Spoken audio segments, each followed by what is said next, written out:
सुबह जैसे ही होने लगा अपना अलार्म बज गए, हम सुबह उठ गए और सीधा अपने वुजू करके नमाज अदा करने चले गए, क्योंकि रात को लेट भी सोया था, थकावट भी बहुत ज़्यादा था, लेकिन नमाज तो अदा करना था। इसके बाद धूप उतरने लगे और हम तैयार होकर अपने मंजिल की तरफ बढ़ने लग गए थे। सबसे खूबसूरत चीज़ सुबह की एक सवेरा होते हुए सूरज को देखने में अलग से ही सुकून मिलता है। फिर जैसे चलते गए, टनल आते गए, लेकिन सबसे बड़ी दिक्कत टायर पंचर। इसका भी हमें सोल्यूशन मिल गया, क्योंकि नेशनल हाईवे जो है तो वहाँ पर हमें 2 घंटा बिताना पड़ा। तो जैसे आगे निकलते गए हालत थोड़ा ख़राब हो गया, तो मेडिकल शॉप पे जाकर कुछ विटामिन और ग्लूकोज लाने खुद को हाइड्रेट करने के बाद निकल गए, क्योंकि अभी तक कुछ भी नहीं खाया था। तो हमने सोचा क्यों ना अभी तक एक मील खाया जाए। तो वहाँ से कुछ सामान तो हमने ले लिया, अब खुशी खुशी निकल भी गए थे, यार चलो खा लेते हैं। बीच में ब्रेक ली और जैसे हम अपने मंजिल पर पहुँच गए, अब खुशी खुशी वहाँ पर पहुँचने के बाद थोड़े बहुत दिक्कत होती गई, लेकिन अब पहली बार में अपना गैस निकाला था, सोचा आज कुछ अच्छा खाएंगे, लेकिन अफसोस वो अंडा सारा ख़राब था।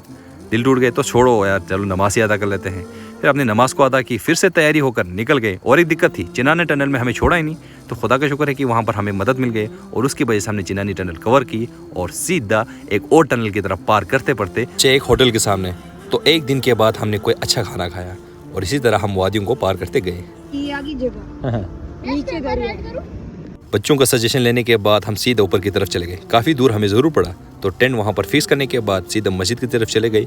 नमाज अदा करने के बाद हम साथ में पानी लेकर आए। मैं पानी पीने आया था मस्जिद में नमाज पढ़ने के बाद, तो ये मेरा बोतल है हमारा। उसी के साथ हम वीडियो को एंड करते हैं।